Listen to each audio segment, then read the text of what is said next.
Welcome to Amsterdam, 1636, the wealthiest swamp on earth. Business was booming, and our friend Max was living the dream. But Max didn't want more gold. He wanted this. Looks like a muddy potato, right? Think again. In the 1630s, this was worth more than a luxury mansion.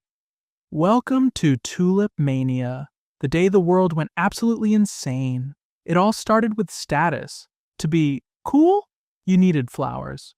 But regular tulips were for losers. We wanted the flames. The secret? It was a virus. A beautiful, biological disaster. And the price of that disaster? It was about to hit the moon.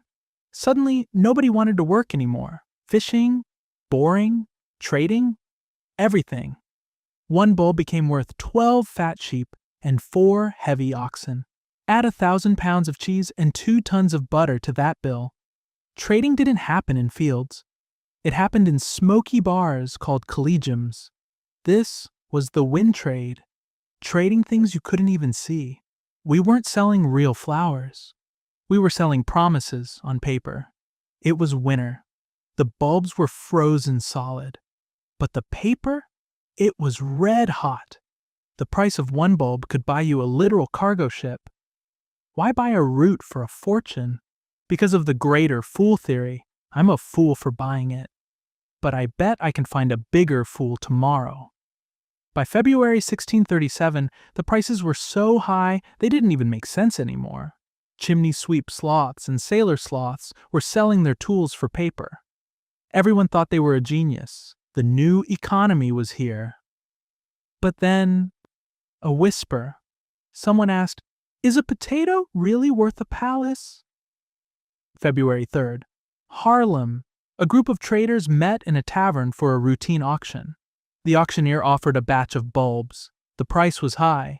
But this time, silence. Not a single sloth raised a claw. The auctioneer lowered the price. Still nothing. The wind had stopped blowing. Panic didn't walk. It sprinted through the swamp. Suddenly, everyone was a seller, and nobody was a buyer. By the next morning, the market was a graveyard. The golden dreams, gone. Max looked at his stack of contracts. Yesterday, they were worth a fortune. Today, toilet paper. The wind trade had finally run out of air. Thousands of sloths were suddenly in debt for things they never even touched. Max took a bite of a real potato. It tasted better than any contract. The government tried to step in, but you can't fix a bubble with a law. Families lost their homes, laved the canals, all for a sick flower. So, what did we learn from the great sloth facepalm of 1637? History doesn't repeat itself, but it sure does rhyme. Whether it's bulbs or bites, the greater fool is always waiting. But the mess didn't end with the crash. Now came the lawyers. Buyers refused to pay. Sellers refused to take their bulbs back. The government basically said, "Figure it out yourselves, guys, we're busy." So they settled for pennies on the guilder. A 90% discount on regret. But wait, did the entire country actually go broke? Not exactly. It was mostly just the rich sloths losing their hats. The poor sloths were fine. The panic was partly propaganda from the church. They hated the gambling. They wanted to remind everyone that money is fleeting, but a nap is forever. But the human brain? Oh, that stayed exactly the same for 400 years. Evolution designed us to find berries, not handle stock markets. If you see everyone running for a berry, you run too. That's herd mentality. It kept us alive in the wild. It kills our bank accounts in the city. Whether it's bulbs in 1636, the dot-com crash in the 90s, or NFTs today, the game is the same. Don't be the greater fool. But wait, before you go, how do you spot a bubble today? Rule number 1, if every sloth in the swamp is talking about it, you're already too late. Rule number 2, check the meme potential. If the value is based on jokes, run. Rule number 3, FOMO is your worst enemy. That's fear of missing out. When you see your neighbor getting rich on space tulips, don't panic. Remember Max's law, a potato is just a potato. And a bubble is always looking for a pin.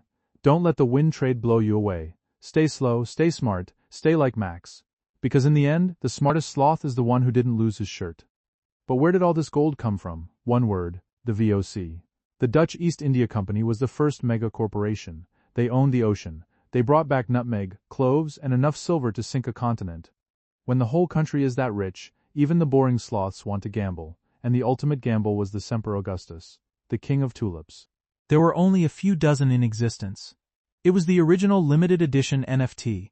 One Semper Augustus bulb sold for 5,500 guilders. That's 10 years of salary. You could buy a whole street of houses, or one route. Max chose the route.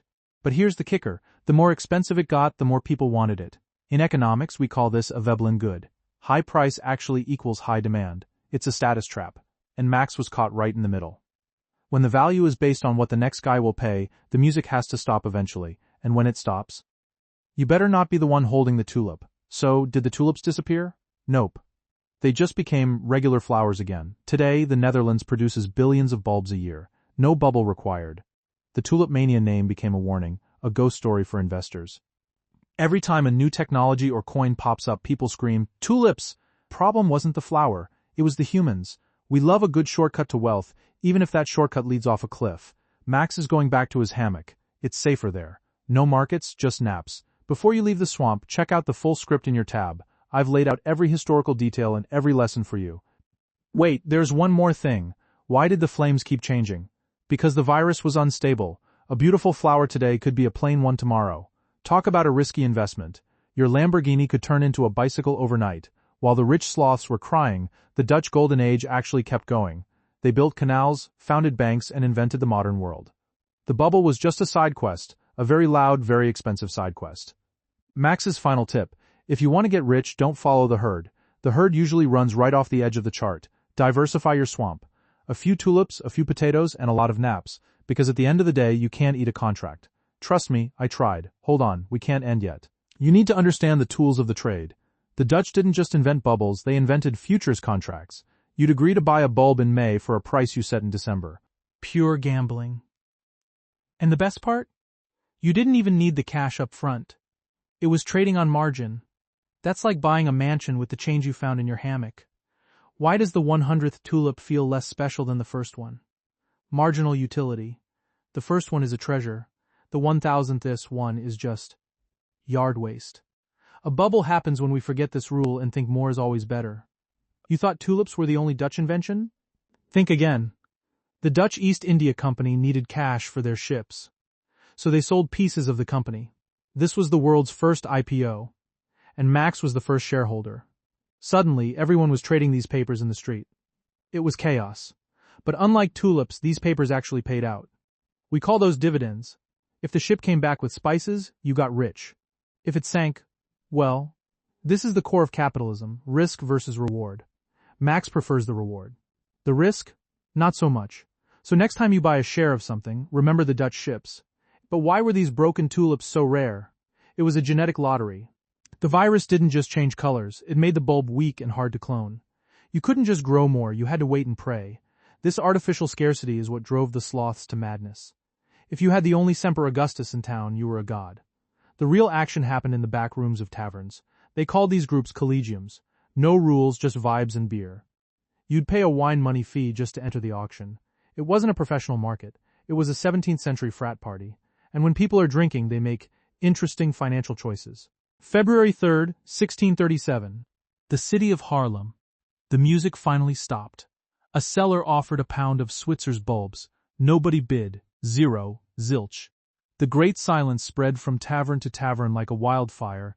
Within days, the price of a bulb crashed by 99%.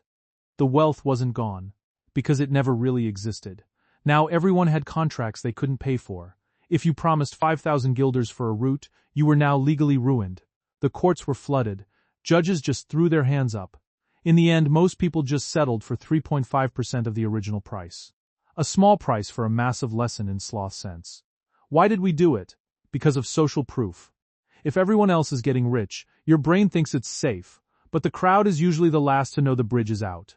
The smart money left months ago. Max was just taking a nap. In a bubble, the only winning move is to stay in the hammock. Fast forward to today. Different names, same game. We haven't gotten smarter. We just have faster internet. Bubbles will always happen because greed is a permanent feature of the sloth brain. Let's zoom back in. Why was one flower worth a whole block of houses? Meet the Semper Augustus, the final boss of tulips. Its petals didn't just have stripes, they had broken colors. This wasn't breeding, it was a botanical accident caused by a mosaic virus.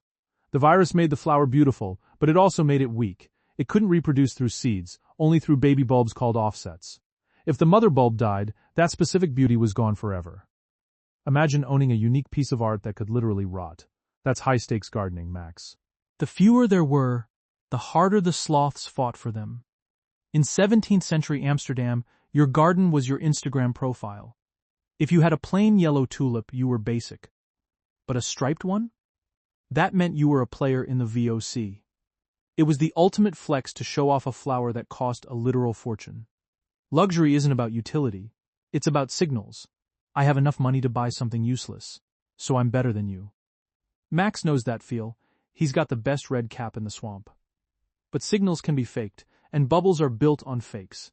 People started wearing fake silk and carrying fake tulip contracts. When the signal is louder than the value, the end is near. Amsterdam was the financial center of the world for a reason. They invented the whistle bank, the world's first global central bank. This bank made it easy to move massive amounts of credit. Credit is just another word for trust, and in 1636 everyone trusted that tulips only went up. When money is easy to borrow, bubbles grow like weeds. Max tried to borrow a banana against his tulip bulb. The banker said, "Sure, why not? Everything is fine." Narrator, everything was not fine. Easy money creates easy mistakes. History books say the whole Dutch economy collapsed, but did it?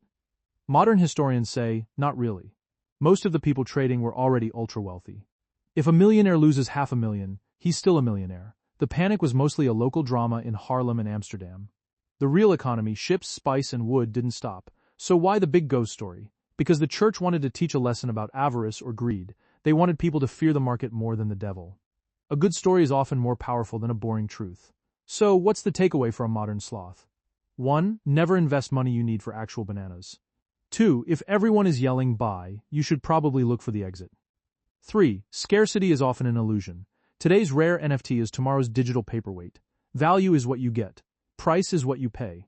Max keeps his value in his hammock and his friends. Those don't have bubbles, they just have good vibes. Thanks for sticking around for the deep dive. Stay slow, stay smart. I'll see you in the next one.